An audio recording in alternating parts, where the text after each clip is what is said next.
Gold in Hyperdrive in hyper-levered house of cards. Listen to the full version on the official dinarreport.com website and become our supporter on Patreon. Greg Hunter, with Bill Holter, Gold in Hyperdrive in hyper-levered house of cards. USA Watchdog, February 29, 2025. Precious metals expert and financial writer Bill Holter has long said there is a long list of financial trouble coming to America. DOGE, Department of Government Accountability, has put the financial reckoning for massive debt and fraud into hyperdrive. Gold smells big trouble with another new record high just last week. Gold is in hyperdrive in an economic hyper-levered house of cards. Holter explains, gold is now considered a Tier 1 asset, but more importantly, gold cannot bankrupt. I think big money is looking at the financial system and understanding that it is a hyper-levered house of cards or Ponzi scheme.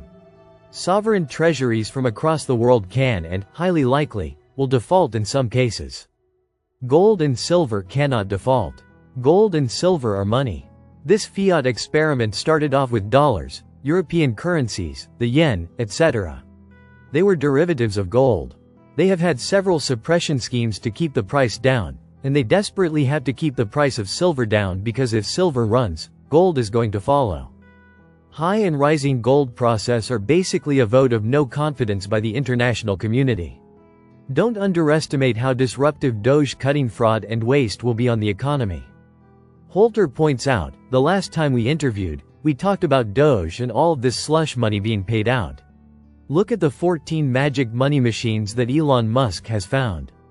All this money being spewed into the economy registers as GDP.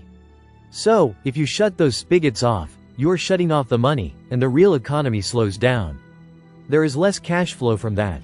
The real danger, and I am not so sure it is by accident, is this Trump's idea of pulling the plug.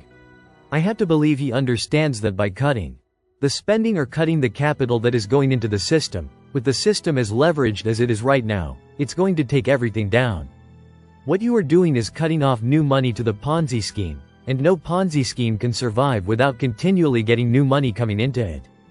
Holter also says, the United States was considered for years and years the safe haven because of its pristine rule of law. When you pull the curtain back and everything is rotten, confidence breaks. You are not going to have money moving into the US for safe haven status. You are going to have money leaving the United States. It's not just the money that is not going to hit the streets because of DOGE, but mentally because of the corruption they're exposing. DOGE is basically exposing that the United States is corrupt and why place to do business.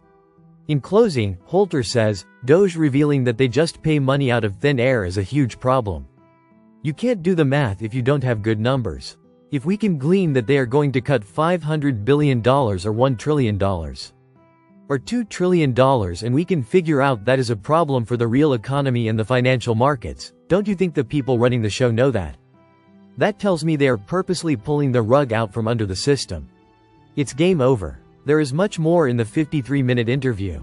Listen to the full version on the official dinarreport.com website and become our supporter on Patreon. Source: Dinar Recaps.